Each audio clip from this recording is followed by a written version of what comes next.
तहरीक इंसाफ की मरकज और पंजाब पर गिरफ्त मजबूत। पंजाब और खैबर पख्तूनख्वा में वजारत आला के नामों पर गौर जारी। GDA ने सिंध में दोबारा इलेक्शन का मुतालबा कर दिया। तहरीक इंसाफ को हुकूमत चलाने में किन किन मुश्किलात का सामना होगा, पूछेंगे तहरीक इंसाफ के रुकन कौमी असम्बली शफकत महमूद से, साबिक वफाकी वजीर कैट तारिक फजल चौधरी से और सीनियर तज्जियाकार इफ्तिखार अहमद से।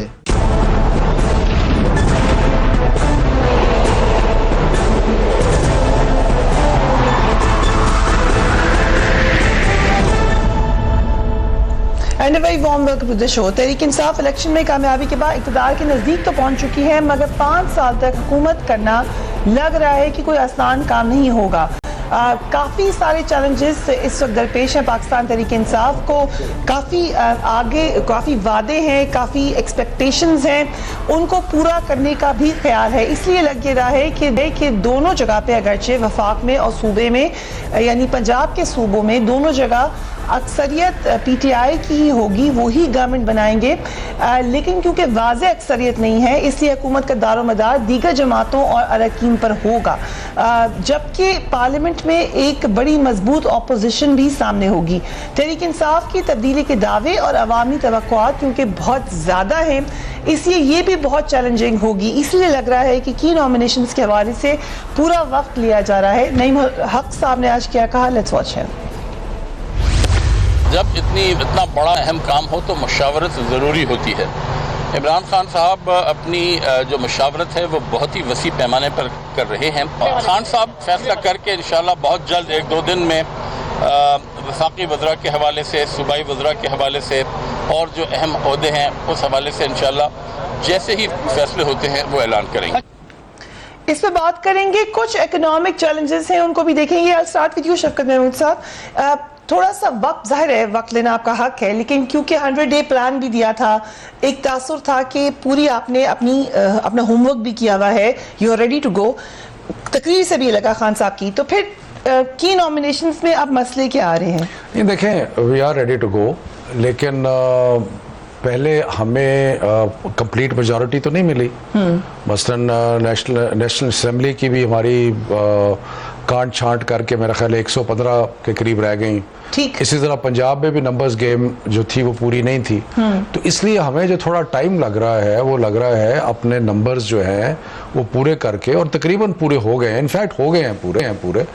और अब वक्त आ गया है कि अब हम जब अपने हमारी अश्योर हो गई है कि हमारी गवर्नमेंट फेडरल में बनेगी और पंजाब में बनेगी, खैबर पख्तूनख्वा में तो बन ही रही है और बलूचिस्तान में भी हमारे हमायती जो है वो गवर्नमेंट बना रहे हैं। तो अब हम बदतरीज उस स्टेज पे पहुंच रहे हैं जहां नॉमिनेशंस और बाकी चीज़ें जो हैं वो भी आपके सामने आने लग जाएंगी। सो ये सिर्फ एक मरहला था। अगर हमारी कंप्लीट मेजॉरिटी आती, लेट्स से कि अगर 140 से 137 से ज़्यादा मेंबर नेशनल असेंबली के होते तो पहले दिन इमरान खान साहब कह देते। इसी तरह पंजाब असेंबली में अगर हमारा वो नंबर पूरा होता तो पहले दिन। तो ये थोड़ा टाइम लगा है, तो ऐसी कोई बात नहीं। जैसे क्लियर मेजॉरिटी खैबर पख्तूनख्वा में है, पंजाब में तो चले आपको वक्त लगेगा कौन होगा वजीर आला डिसाइड करने में, उसके वेरियस फैक्टर्स हैं, लेकिन वहां पे क्या मसला है? वहां पे तो आप अनाउंस कर सकते हैं कि हमारे जैसे नईमुल हक ने कहा, देखिए जब आप एक नई टीम तश्कील दे रहे हैं तो उसके लिए मुशावरत की ज़रूरत है। राइट। और उसमें मुझे नहीं पता क्या फैसला हुआ है, शायद परवेज़ खटक साहब हों या कोई नए साहब हों, लेकिन वो सबसे मशवरा करके, सबसे बातचीत करके, तो जैसे मैंने कहा कि इतना इशू नहीं है, 1-2 दिनों में हो जाएगा। वैसे भी आपको पता है कि इलेक्शन के 21 दिन के बाद तक असेंबली समन की जा सकती है। तो वो 21 दिन जो है वो कॉन्स्टिट्यूशनली है। तो इसलिए जल्दबाजी से बेहतर है कि आप जो कॉन्स्टिट्यूशन आपको इजाज़त देता है मशवरे करने की, डिलिब्रेशन करने की। आपको पता है कि अमेरिका के अंदर जब ट्रांजिशन होती है तो उसके लिए कुछ 3.5 महीने होते हैं। नवंबर में इलेक्शन होता है और जनवरी में वो स्टेकिंग होती है और उसके दौरान गवर्नमेंट की तश्कील होती है। तो इसलिए ये कोई अनयूजुअल चीज़ नहीं है, ये होती रहती है। कब तक आपके ख्याल से आप कॉल? मेरा ख्याल है कि अगले 3 दिनों तक आपको नाम आने शुरू हो जाएंगे मुख्तलिफ ओहदों के लिए। राइट। और So, जो मसलन 11 अगर आज oath taking तो गलतफहमी से कहा गया, जी? वो तो नहीं हो सकेगी। 11 अगस्त की एक डेट आई थी ओथ टेकिंग के हवाले से। नहीं, 11 अगस्त की ओथ टेकिंग के लिए डेट हो सकती है, अभी भी हो सकती हाँ है। हाँ, राइट लेकिन मैं सिर्फ ये कह रहा हूँ ओथ टेकिंग असेंबली की, राइट तो इसके भी 2 मरहले हैं ना। ठीक। पहले असेंबली अपनी ओथ लेगी, पहले इलेक्शन होगा स्पीकर का और डिप्टी स्पीकर का, राइट। उसके बाद इलेक्शन होगा वजीर आजम का। यस। सो देयरफॉर ये मुमकिन है कि 11 को असेंबली मीट करे, ओथ टेकिंग हो सारे मेंबर्स की, स्पीकर का इंतखाब हो, डिप्टी स्पीकर का इंतखाब हो और उसके अगले दिन प्राइम मिनिस्टर इंतखाब हो, ठीक। ये भी मुमकिन है। सो मतलब ये है कि ये सारा प्रोसेस अगर आप इस तरह देखें कि 15-25 को इलेक्शन हुआ ना, तो अगर आप देखें तो 14-15 अगस्त तक ये सारा प्रोसेस मुकम्मल होना चाहिए constitutionally. Okay, I come to you Iftikhar sahab, कितना अहम है ये जो शुरू के 100 डेज तो अहम होते ही हैं, लेकिन जो की अपॉइंटमेंट्स है कितनी अहम है इस वक्त पीटीआई के लिए? देखें, ये सिर्फ पीटीआई के लिए अहम नहीं है।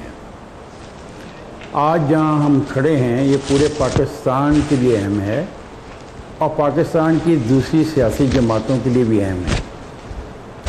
अगर इस मौके पर पाकिस्तान के सियासतदानों ने बुर्दबारी का सबूत न दिया और वसीउल कल्बी का सबूत न दिया तो पाकिस्तान बहुत गंभीर मुश्किलात में घिर जाएगा। पार्लियामेंट की जो कंपोजिशन है नेशनल असेंबली की और बड़े सूबे पंजाब की, वो इतनी क्लोज है कि किसी वक्त भी कोई चीज़ भी वकूफ़ पज़ीर हो सकती है। वोट ऑफ नो कॉन्फिडेंस आ सकता है, वोट ऑफ कॉन्फिडेंस मांगा जा सकता है और हड़बोंग हो सकती है, असेंबली को चलने में रुकावटें डाली जा सकती हैं। तो इन सारी चीज़ों को अब मद्देनज़र रखना होगा मुस्लिम लीग नवाज़ को भी, पाकिस्तान पीपल्स पार्टी को भी और पीटीआई को भी। किसी एक पर मैं जिम्मेदारी नहीं देता, क्योंकि उसकी वजह है कि एक नया प्रोसेस स्टार्ट हुआ है। पाकिस्तान पीपल्स पार्टी की शिकस्त के बाद पाकिस्तान मुस्लिम लीग नवाज़ मुल्क में आई और अब मुस्लिम लीग नवाज़ की शिकस्त के बाद पीटीआई इक़्तिदार में आ रही है। अगर पीटीआई का भी तजर्बा नाकाम हो गया तो जो अगला इलेक्शन होगा वो फिर सियासी जमातों का नहीं होगा, वो उन लोगों का होगा जो इंतहा पसंदाना रवैये रखते हैं।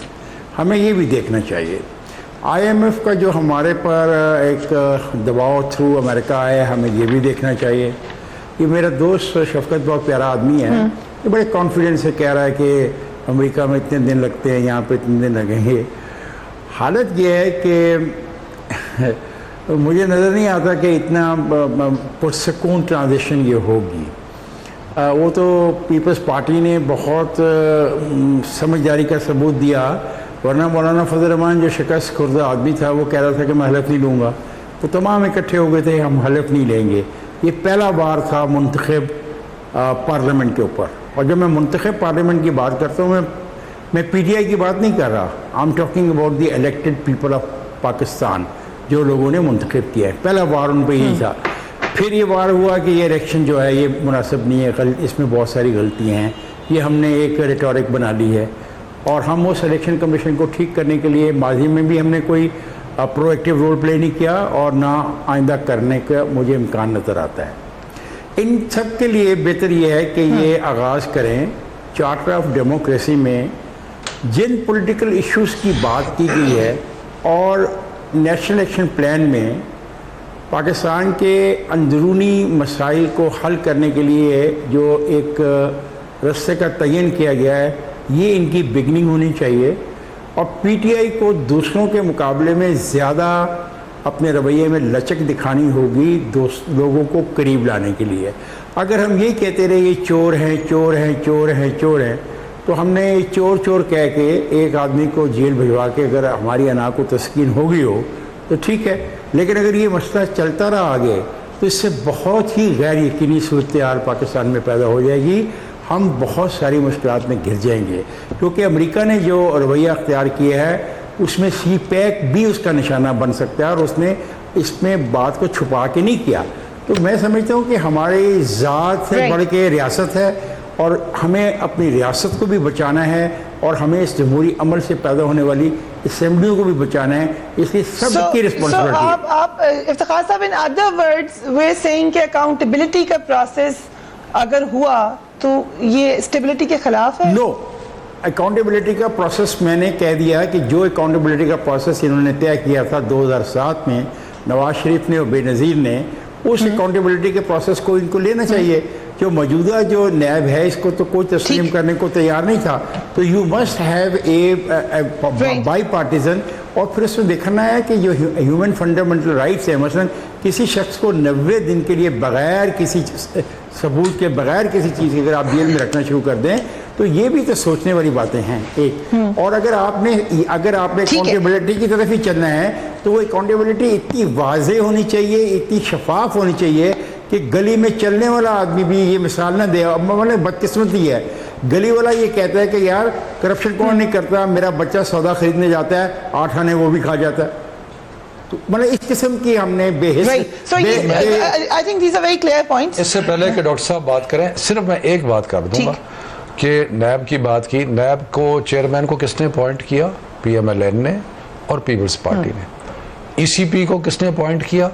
PPP और PMLN ने। राइट। सो देयरफॉर ये कहना कि जी वो कोई इफ्तिखार साहब तो नहीं कह रहे, लेकिन कुछ लोग ऐसे तासुर देते हैं जैसे ये ओहदेदार जो हैं मुख्तलिफ अदारों के, ये हमारी तरफ से है। बिल्कुल ऐसी बात नहीं है।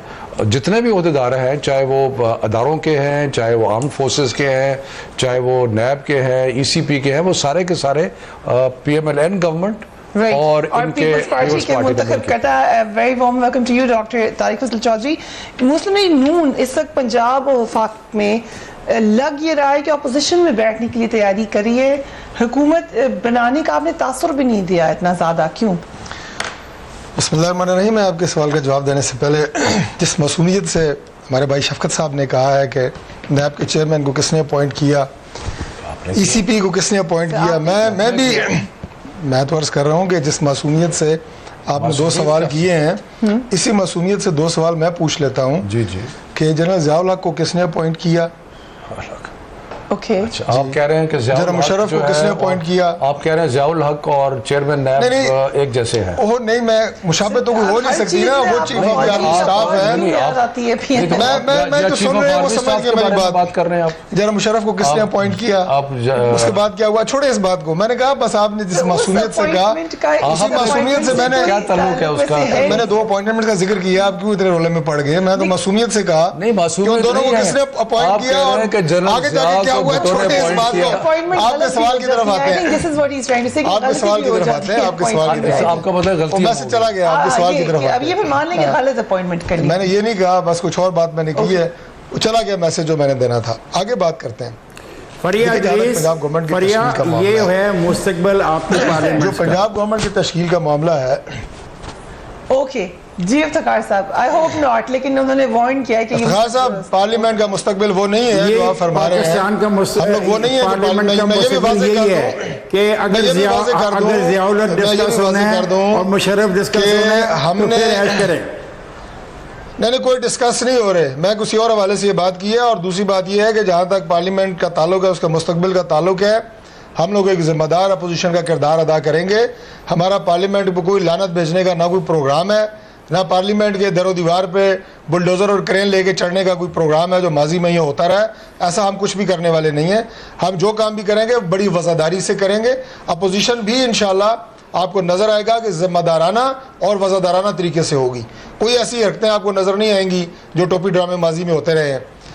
आपने जो सवाल किया पंजाब के हवाले से, तो मैं ये अर्ज़ कर दूँ कि देखें, पंजाब में जा रहे हैं, हम इलेक्शन लड़े हैं हुकूमत बनाने के लिए, इसलिए तो नहीं लड़े कि हम किसी और को हुकूमत बनाने दें।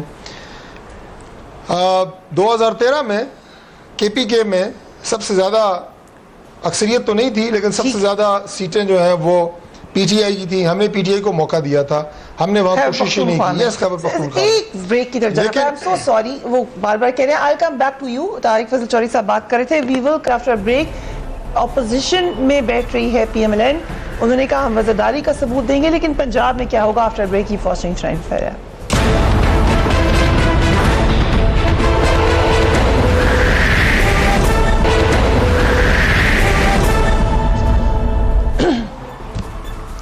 And welcome back. वक्फे पे जाने से पहले डॉक्टर साहब आप बात कर रहे थे कि वज़ादार ऑपोजिशन होगी, लेकिन उसके बावजूद ऑपोजिशन ही होगी आप PMLN की। देखिए अपोजिशन तो 100% होगी।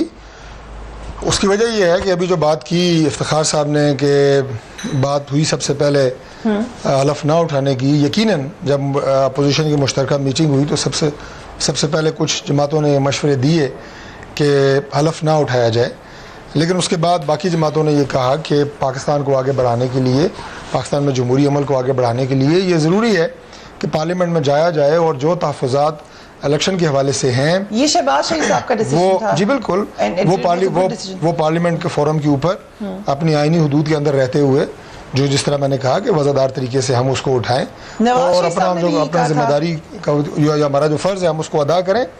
ये मुझे ज़रूर होता है कि देखिए वो अपोजिशन का अगर कोई तहफ़्फ़ुज़ात हैं और वो अपनी आईनी हदूद के अंदर, और मैंने कहा कि उस तरह नहीं कि जैसे पिछले 5 साल में हमारी गवर्नमेंट के साथ होता रहा है, उसके बावजूद मैंने देखा कुछ टॉक शोज़ में भी, कुछ सोशल मीडिया पे भी कि जी अपोजिशन ये क्यों कह रही है, ये मिल गए हैं, ये फलाह हो गए हैं। भाई वो तहफ़्फ़ुज़ात अगर किसी के हैं तो वो जेन्युइन भी हो सकते हैं। बहुत सारे हल्के खोले गए हैं, नताइज तब्दील हो गए हैं। अगर लोगों के हल्कों के हवाले से, वोटों की गिनती के हवाले से, पोलिंग एजेंट्स के हवाले से कोई तहफ़्फ़ुज़ात हैं तो वो इलेक्शन कमीशन को दूर करने चाहिए। वो इलेक्शन कमीशन का फर्ज है कि वो दूर करे। तो ये पॉइंट जरूर है। पंजाब हुकूमत में भी you're ready to sit in opposition now। देखें पंजाब हुकूमत का जहाँ तक ताल्लुक है, मैंने एक मिसाल दी थी कि हमने मौका दिया था, हमने कोई कोशिश नहीं की थी। खैबर पख्तूनख्वा में 2013 में हमारी यहाँ पे अक्सरियत है। पंजाब में पहली बात तो ये कि पाकिस्तान तहरीक इंसाफ को हमारा ख्याल ये है कि हमें मौका देना चाहिए था, लेकिन बहरहाल अगर ये कम्पीट कर रहे हैं तो ये भी इनका एक डेमोक्रेटिक राइट है। इसमें हम इनको ये नहीं कह रहे कि ये कोई नॉन डेमोक्रेटिक काम कर रहे हैं। ये इंडिपेंडेंट ज्वाइन कर चुके हैं, अब अगर उनको जा रहे हैं, इनके पास अक्सरियत हुई, उनकी जो वो है PTI के बट्टे उन्होंने पहने, लेकिन आपका गवर्नमेंट बनाने के लिए जो अक्सरियत चाहिए वो अगर इन्हें हासिल होगी ये बना लेंगे, हमें हासिल होगी हम बना लेंगे। हमारी अपनी कोशिशें अपनी जगह पे जारी हैं। अभी तासुर ये है कि you are going to be in opposition in Punjab, क्योंकि वो तो अपने नंबर्स बताए जा रहे हैं ना कि हमने ये भी शामिल करा है, हमें ये भी शामिल हो रहा है। आपकी तरफ से ऐसी कोई हमारी कोशिशें भी जारी हैं और जैसा कि मैंने कहा कि इलेक्शन हमने गवर्नमेंट बनाने के लिए लड़ा था, हम अक्सरियत में हैं। बाकी इनका स्टाइल थोड़ा सियासत का मुख्तलिफ है। जहांगीर तरीन साहब का जहाज चक्कर एक लगाता है, दिखाता 10 है, लेकिन हम भी अपना काम कर रहे हैं, हम अपने तरीके से कर रहे हैं। चक्कर लगा रहे हैं। सोशल मीडिया पे मैं देख रहा हूँ चाइनीज सफीर आ रहा है, वो भी कहता है यार मैं इंडिपेंडेंट कैंडिडेट समझ के मुझे बुला लिया गया है। बड़ी नई नीति मतलब सही है, लेकिन वैसे मैं मिसाल दे रहा हूँ कि ये थोड़ा ज्यादा हाईलाइट हो गया है जहांगीर तरीन साहब का, लेकिन हम अपना काम कर रहे हैं। ओके, सो सोशल मीडिया पे नहीं कर रहे, आप कह रहे हैं हम एक्चुअली काम करें। सबका मतलब चैलेंजेस का जिक्र किया जो हमें अमरीकी हुकूमत ने IMF पर जो दबाव डाल रही नजर डालते हैं। रॉयटर के मुताबिक अमरीकी वजीर खारजा ने IMF को वार्निंग दी है कि वो पाकिस्तान की नई हुकूमत को मुमकिन बेल आउट पैकेज ना दे, क्योंकि पाकिस्तान इस रकम को चीनी कर्ज की अदायगी के लिए इस्तेमाल कर सकता है। उन्होंने कहा कि अमरीका पाकिस्तान के मुतवक्का नए वज़ीर आज़म इमरान खान के साथ काम करने के ख्वाहिशमंद है, लेकिन चीनी कर्ज अदा करने के लिए पाकिस्तान को बेल आउट देने का कोई जवाब नहीं। अमरीकी वजीर खारजा ने कहा कि कोई गलती ना करें, हम लोग IMF पर नजर रखे हुए हैं कि वो क्या करता है। कितना मुश्किल होगा ये? देखिए स्टेटमेंट जो आई है अमेरिकन वजीर खारजा से, उससे एक बात तो क्लियर होगी ना कि चाइना का कितना एक लिहाज से खौफ है अमेरिका को कि जी अगले 15-20 साल में चाइना जो है बहुत बड़ी ताकत बन के उभर रही है और उनको पाकिस्तान का जो ताल्लुक है चाइना से उसके ऊपर भी तहफ़्फ़ुज़ात हैं।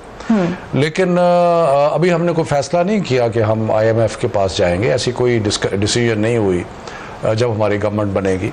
लेकिन अगर आप पॉम्पी की स्टेटमेंट गौर से देखें तो उसने कहा है कि IMF के वो कर्जे, वो जो पैसे देंगे वो चाइनीज़ कर्ज़ों को पे ऑफ करने के लिए नहीं होना चाहिए।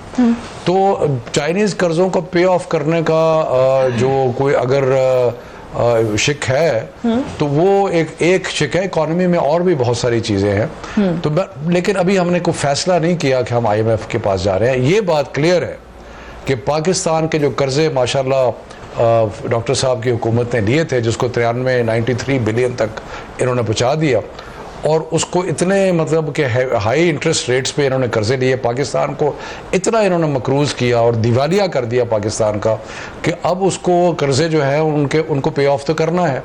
तो अब उनको पे ऑफ करने के लिए हमें अपना रेवेन्यू बढ़ाएंगे, कोई ओवरसीज़ पाकिस्तानीज़ कुछ पैसे भेज रहे हैं, कुछ इन्वेस्टमेंट करेंगे, कुछ हम अपनी इकॉनमी को बेहतर करेंगे, कुछ अपना जो टैक्स बेस है उसको बेहतर करेंगे। ये सारा कुछ करेंगे तो तब जाके पाकिस्तान अपने पैरों पे खड़ा होगा, वरना तो हम ठोकरें खाते रहेंगे, हमें लोग डराते धमकाते रहेंगे और कहते रहेंगे कि जनाब हम आपको ये कर देंगे। क्योंकि अगर आपके पास पैसा नहीं है, अगर आप भूखे नंगे हैं, तो कोई भी कुछ कर सकता है आपके साथ। तो ये इन्होंने जो डॉक्टर साहब की जमात तो हमें जो छोड़ के जा रही है ना विरसा, और जो हमारे इस मुल्क के साथ इन्होंने कर छोड़ा है, तो उसके बाद बड़े मुश्किलात हैं, लेकिन इंशाल्लाह मुश्किलात पूरी मैं सोच ही रहा था कि ओवरकम करेंगे। ये कहने वाले हैं कि जहां पाकिस्तान मुस्लिम लीग नून की हुकूमत ने मुल्क को पहुंचाया है, ये 5 साल हमसे दुरुस्त नहीं हो सकता। 5 साल मुझे हालात इनके अभी से ये लग रहे हैं। ओके, जो आपने इंशाल्लाह कर्जे लिए हैं आपको पता है, लग रहा है मुझे पता है। अगर हमें नजर डालें जो चैलेंजेस बहरहाल नजर आ रहे हैं, and I will come to you Iftikhar sahab for comment. Corruption का खात्मा, ये पीटीआई खुद कहती है उन्होंने, गैर मुल्की कर्जों के बोझ से आज़ाद कराना, लोड शेडिंग से मुकम्मल निजात और सस्ती बिजली की फराहमी, पानी की कमी दूर करने के लिए नए डैमों की तामीर, तबाह हाल इदारों को मुनाफा बख्श बनाना, बैरून मुल्क लूटी हुई दौलत की वापसी, तालीम और सेहत के निज़ाम की बेहतरी, पंजाब पुलिस की इस्लाह, अदालती निज़ाम में तब्दीली और फौरी इंसाफ की फराहमी, बेरोजगारी का खात्मा, सेनेट में अक्सरियत न होने की वजह से कानून साजी में मुश्किलात का सामना। इफ्तिखार साहब क्या नजर आ रहा है? आपने कहा नेक्स्ट पार्लियामेंट को आप थोड़ा सा प्रेडिक्ट कर सकते हैं, लेकिन चैलेंजेस कितने बड़े उनके आगे? चैलेंजेस बहुत बड़े हैं, और सबसे बड़ा तो ये इक्तिसादी है ना, कि एक मुल्क कह रहा है कि आपको मैं पैसे इसलिए नहीं देना चाहता कि आप रीपे ना कर सकें अपने लोन का। तो इससे अंदाज़ा लगाएं हम कहाँ खड़े हैं।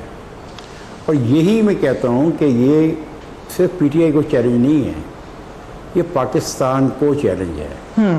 और ये पाकिस्तान मुस्लिम लीग नवाज़ जो माजी में हुक्मरान रही, उसने अच्छे फैसले किए, गलत फैसले किए, मैं इस बहस में कौम को नहीं डालना चाहता, लेकिन यहाँ पे इनको पीटीआई जो फैसला करेगी उसके साथ ओपनली खड़ा होना पड़ेगा, क्योंकि कर्ज वापस तो करना है, इससे तो जान छुड़ाई नहीं जा सकती।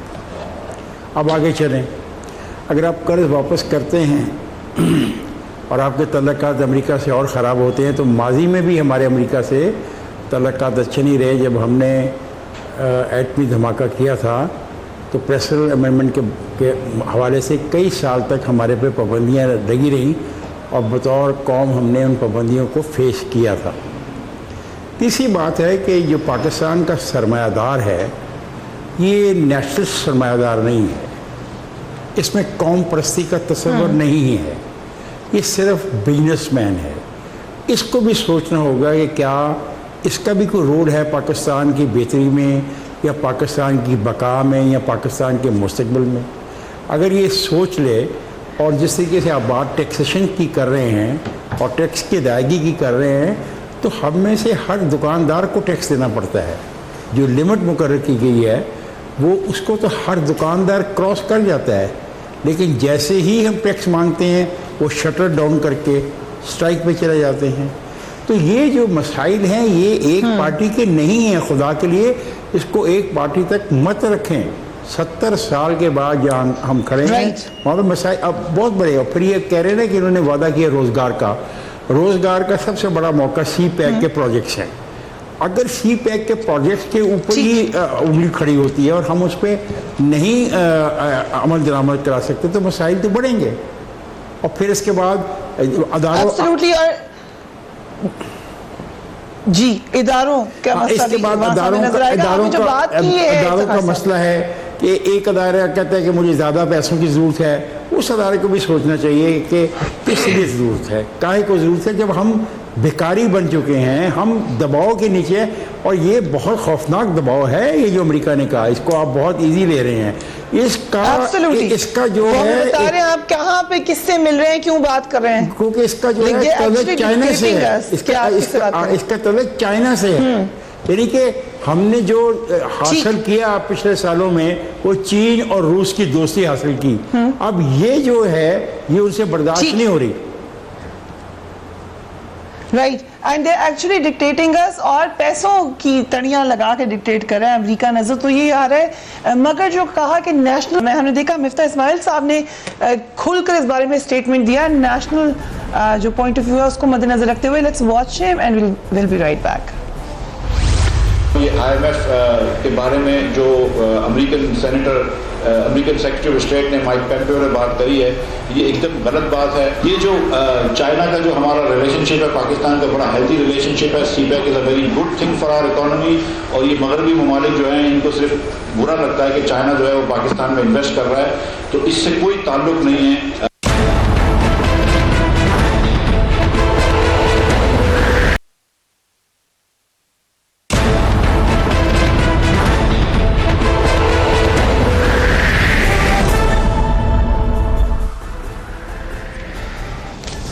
And welcome back. बात कर रहे हैं नेक्स्ट पार्लियामेंट को क्या क्या चैलेंजेस होंगे। डॉक्टर साहब, बहुत ज़्यादा चैलेंजेस यकीन नज़र आ रहे हैं, लेकिन अमेरिका जो तड़ी लगा रहा है पाकिस्तान को, ये क्या साबित कर रहा है कि हम कहाँ खड़े हैं? जैसे शफकत साहब ने कहा, आप हमें कहाँ छोड़ के गए हैं? देखिए, गुजारिश ये है कि पाकिस्तान जब हमें मिला था 2013 में, उस वक्त ये बात की जा रही थी कि अगले 6 माह में पाकिस्तान बैंकक्रप्ट होने जा रहा है और कोई दुनिया इससे कता ताल्लुक कर रही है और ब्लैकआउट कर रही है और फलां कर रही है और ये हक़ाइक़ थोड़े इससे मुख्तलिफ हैं। मुआशी तौर पे वो उतने बुरे हालात नहीं हैं, अल्लाह का शुक्र है, जो इस वक्त पाकिस्तान की मईशत की हालत है। लेकिन मैं आगे की बात कह रहा हूँ, चैलेंजेस तो बिल्कुल हैं। आपको सिक्योरिटी के हवाले से चैलेंजेस हैं, इकॉनमी पाकिस्तान की आगे यहाँ तक हमने पहुँचाई है, आगे ज़ाहिर उस पर काम करना पड़ेगा फेडरल गवर्नमेंट को। उसके बाद पाकिस्तान की इस खित्ते में, यानी इस रीजन के अंदर जो पोजीशन और स्टेटस है, उसको कैसे लेके जाना है। एनर्जी की, वो तो इन्हें हमारा शुक्रगुजार होना चाहिए कि वो तो हमने इन्हें 11,000 मेगावाट बिजली 5 साल में हमने इनको बना के दी है। इससे आगे ये मामलात को और बेहतर करें, इनकी ज़िम्मेदारी है। अब लॉ एंड ऑर्डर, लॉलेसनेस, और उसके अलावा जो बात हुई है अभी नौकरियों की, दावे इन्होंने बहुत बुलंदो बांग दावे कर दिए हैं। और पाकिस्तान ऐसा मुल्क नहीं है कि इसको आप जब इसके ऊपर हुक्मरानी बहुत एक हसीन ख्वाब की माने दो। यकीनन ये बहुत बड़ा चैलेंज है और इन चैलेंजेस को मीट करना ही असल इम्तहान है। ठीक, पाकिस्तान तहरीक इंसाफ ने, जैसे मैंने अर्ज की, कि दावे बहुत किए हैं, कांटों की सेज हमारी बिल्कुल है, कांटों की सेज है, बिल्कुल सही कह रहे हैं। कांटों की सेज छोड़ के जा और रहे हैं। मैंने जैसे आपसे कहा पोजीशन की माला है, तो मैं इसी बात को एक दूसरे अल्फाज से कह देता हूँ मैं इसी बात को एक दूसरे अल्फाज में कह देता हूँ कि पाकिस्तान की बेहतरी, उसकी तरक्की के लिए हमारी नेक ख्वाहिशात हैं। ठीक है, बिल्कुल है, क्योंकि इस मुल्क को हम नहीं चाहते कि ये खुदा न खास्ता नुकसान उठाए, किसी ऐसे स्टेज पे चला जाए कि जहाँ पे अल्लाह ना करे इस मुल्क की सालमियत, इस मुल्क की इंटेग्रिटी, इस मुल्क की किसी और जो है उसके ऊपर कोई खतरा लाक हो। अब आ जाते हमारी हैं नए ख्वाहिशात हैं। ठीक, जो आपने बात की कि ऑपोजिशन में भी बैठेंगे, वज़ीरदार ऑपोजिशन भी होंगे, these are all good science Shafqat साहब की। आप लग रहा है कि निकल जाएंगे इस तमाम रिगिंग एलिगेशन से, लेकिन मौजूद तो हैं वो। डू दे मार दिस इलेक्शन, या आपके ख्याल से तारीख के साथ खत्म हो जाएगा? लेट मी रिमाइंड यू, 2013 में आप क्या कह रहे थे? Let's watch that.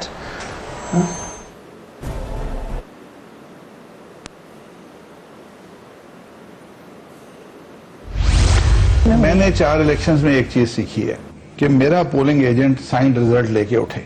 जब वो पोलिंग एजेंट साइंड रिजल्ट लेके आ जाता है, फिर आरओ मेरे रिजल्ट को आगे पीछे नहीं कर सकता, because he RO is only a totaliser. लेकिन कई जगह मैंने कहा पोलिंग एजेंट, अगर मेरा पोलिंग एजेंट रिजल्ट लेके नहीं आता तो ये मेरी कैंडिडेट की वीकनेस है या मेरी पार्टी की वीकनेस है। और जवाब है शफकत साहब ने क्या कहा, वो भी देख लें। ये सारी चीजें जो है ये सोचने वाली हैं और ये तहकीक तलब है, और इसलिए हम बार बार ये कहते हैं, और अब भी हमारा जो सारी तहरीक का जो हदफ है वो ये है कि 2013 का जो इंतखाब है इसकी एक फेयर, जस्ट, ट्रांसपेरेंट इंक्वायरी हो। राइट। और उसमें ये सारी चीजें आएंगी।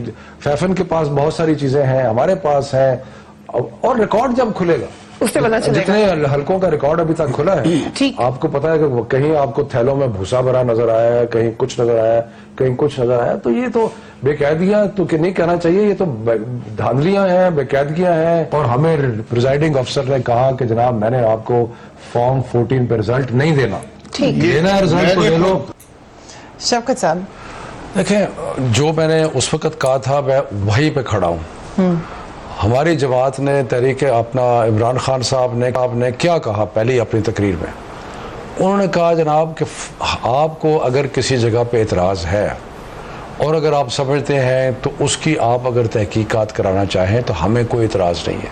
ठीक। उसके लिए आप इलेक्शन कमीशन को जो मजाज अथॉरिटी है उसको अप्लाई करें। हमने इलेक्शन नहीं कराया, इलेक्शन कमीशन ने कराया, तो इसलिए हमें तो कोई एतराज़ नहीं है। हम तो कहते हैं कि भाई अगर आपको कोई प्रॉब्लम है, एक इलेक्शन में है, ट्रिब्यूनल में जाएं, जाके वहाँ पे इंक्वायरी कराएं। हमने क्या कहा था, आपको याद है कि हमने कहा था 4 हल्के खोल दें।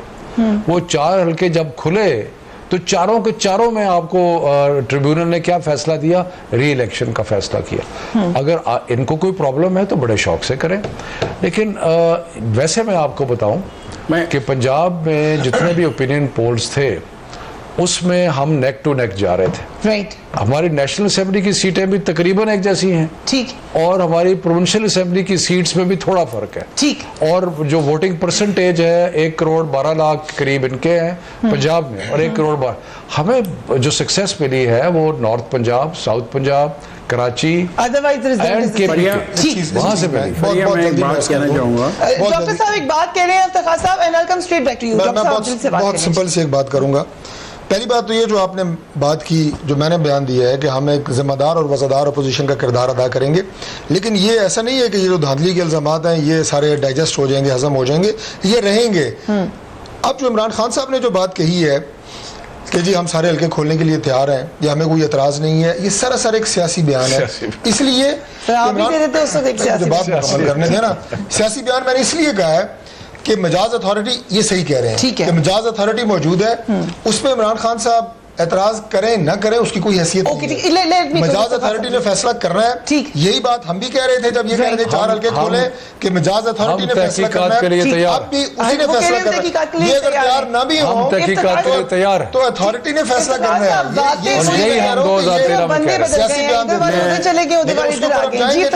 मैं ये कहना चाह रहा हूँ दोनों हजरात से कहना चाह रहा हूँ, 2013 में जो झूठ बोला इलेक्शन कमीशन ने अनमिनट स्याही के बारे में, बैलेट पेपर के बारे में और 11:15 बजे हमें इलेक्शन देने के बारे में, उस पे किसको सजा हुई? एक बात इस दफ़ा भी वही हुआ। और एक और खौफनाक बात मैं इन दोनों पॉलिटिशियन से शेयर करना चाहता हूँ। आपका 10 करोड़ रजिस्टर्ड वोटर है, अगर फ़र्ज़ करें 8 करोड़ वोटर अपना हक इस्तेमाल करने के लिए पोलिंग स्टेशनों पे पहुंच जाए, तो क्या मौजूदा इलेक्शन कमीशन इस हैसियत में है कि उन 8 करोड़ लोगों को बैलेट दे दे और वो अपना हक इस्तेमाल कर सके? ये बड़ा अहम सवाल है। इन तीनों सवालों पे गौर कीजिएगा कि 2013 में अनमिनट स्याही क्यों नहीं आई और सज़ा क्यों नहीं मिली? वो आम बैलेट पेपर आम कागज़ पे क्यों छपे, सज़ा क्यों नहीं मिली? उस दिन भी 11:15 बजे इनका सिस्टम बैठ गया, सज़ा किसी को नहीं मिली। अब वक्त आ गया है कि अगर आप चाहते हो कि इस मुल्क में जमहूरियत का मजाक हर 5 साल के बाद ना उड़ाया जाए, तो this is the best time to inquire 2013 election and right. We unmet तो अभी तक नहीं बेटा मेरा। ओके, इस दफा नहीं बेटा, चलिए दैट्स रोज सुबह सवेरे लगाते हैं। आपने कुछ वैसलीन लगा के लगाया होगा। अल्लाह हाफिज़।